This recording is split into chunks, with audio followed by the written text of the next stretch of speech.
Lead us not into temptation, but deliver us. Good morning, welcome to my 6th FEH video, Aether Raids Defense, Chaos Season. It's another Hinoka line. I test out 4 different defense maps. I got 2 Sorens from Choose Your Legends this year, and I'm using one of them in this video. Timestamps of commentary and no commentary sections are provided. Final thoughts at the end of the video. And again, please help me in urging US elected officials to support ceasefire demands from the Palestinian people and in boycott efforts of the BDS movement against Israel's ongoing settler colonialism. Links are in the description. They take less than 5 minutes to fill out. My standard flyer line, 3 powerful nukes and T Sigurd. This opponent has a full back row of structures. They bring a Gatekeeper. Unfortunately, he is powerless against Hinoka. I'm assuming the opponent realized she had passed 3 and went out of her path. Sigurd has a rally assist just for the hell of it. Fomortis does not stand a chance. And neither does Peony. What is there to be done about the flyer line? It's kind of oppressive. And then here's the petty revenge on Lysithea, who didn't do a thing besides sabotage and minus speed res. This player has a high investment plus 10 Linus with Arcane Downfall, Godlike Reflexes, Speed Smoke 4. They have an attuned Peony, a Robin, and they try to tank with Brave Corrin.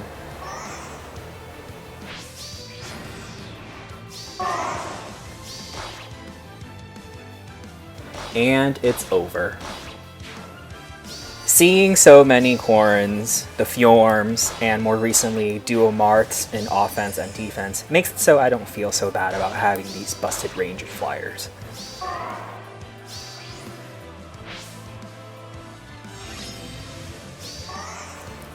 Sigurd gets fittingly burned with Dark Spikes. Robin can't do a damn thing.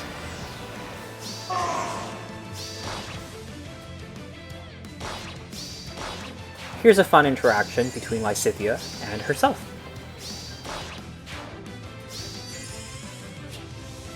I switch up some of the units for this next game.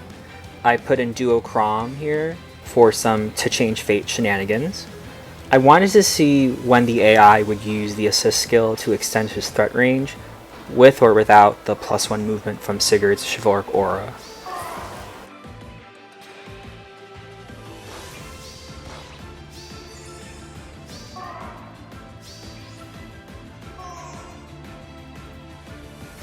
Although Sigurd doesn't take out Corrin, Chivalric Aura does proc, so Crom is able to move 3 spaces.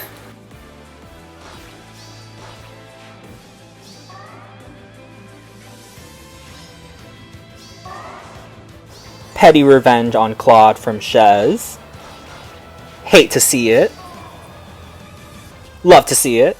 This player has 2 Robins, Seedle with many merges, Hinoka, Gullveig, and Alear. Since they just have base kit Hinoka, my Gatekeeper stops her and Gullveig from flying in. They either forgot about my own Hinoka's charge, or thought they could tank out Hinoka and Claude. I made this team kinda haphazardly. I didn't know what Sacred Seal to give Soren, so he has Heavy Blade 3 here. Probably should have given him something else to buff up Hinoka, or I don't know, chill Sacred Seal. I saw someone on my friends list have a Brave Soren with Def Res ploy from Rearmed Plumeria, which looked really cool for debuffing. After that game, I gave Soren Quick Impulse to pre-charge his special flare. This opponent looks like they underestimated the threat range, or they just threw the game. My goal for this forest map is to give a false sense of safety to the opponent. If you have a full back row, there are 5 spaces that you can try to go in to avoid the charge range. The Bolt Tower, Bush of Flowers, Dark Shrine, and Tactic Runes are distractions. Because if you go to attack them and you have no movement assist skill to take your units out of the warp range, Claude will come in and attack. And on turn 1, the threat range from charge doesn't show up. So for me, when I see a flyer line, at first glance I worry about the back row and the flyers coming down and attacking my units vertically. I might get distracted and not think about the diagonal or horizontal spaces. And if I were to focus on getting my units to that corner, I might forget about the range that comes from charge.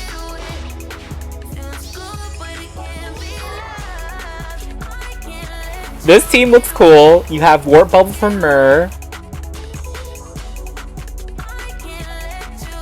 They're gonna try and see if their Hinoka can take out my Steady Stance 4 and Deflect Missile Gatekeeper. This Alm has some cool inherits like the attack speed Hexblade. That super powerful duo Marth that has Vantage.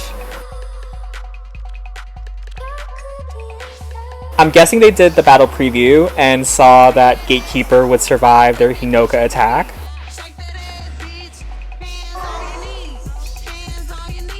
My Hinoka charges through Myrrh's Warp Bubble, thanks to pass 3 in the B skill, and takes her out! If I were this player in Game 6, I would have been mad as hell.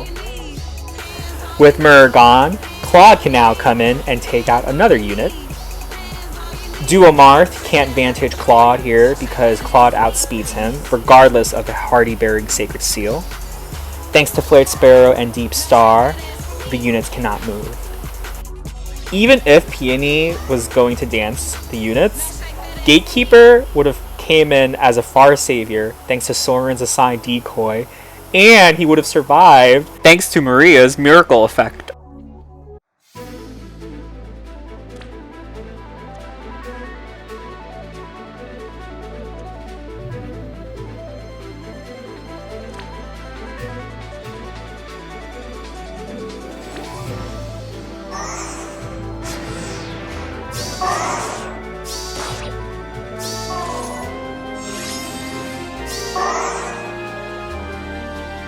See how they gaze? Is something amiss?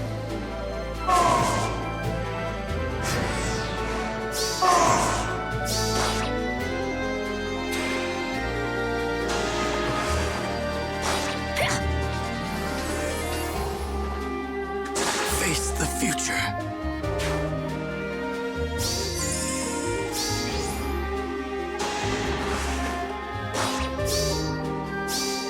Better move. I can't give up now.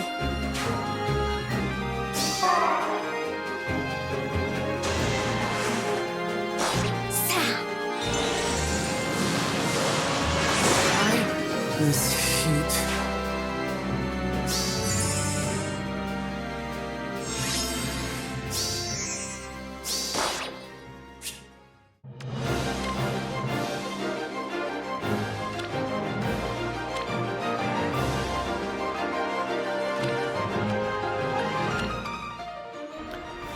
One goal for this force map is to give opponents a false sense of security with multiple things to worry about. My units are a huge pain to deal with. There's the bread and butter Hinoka and Claude, but also Soren to give a signed decoy to Freyr and Gatekeeper. Maria is there for her miracle effect. Gatekeeper with detailed report and canto control prevents opponents from doing a hit and run, so units like Kagero and Yuri won't have many options here. Charge units, like another legendary Hinoka or any of the Edelgards, can't come in unless they have pass or they try to take out Gatekeeper. As you saw in this game, Edelgard could not take out Gatekeeper. She couldn't approach, right? This Gatekeeper is made specifically for Hinoka with Steady Stance 4 and Deflect Missile in case Deadeye isn't ready yet. If they did attack Gatekeeper, Fallen Maria's miracle effect could trigger. And if they fail to take out Gatekeeper in one turn, he would also recover HP with the healing tower and Maria's odd recovery C slot.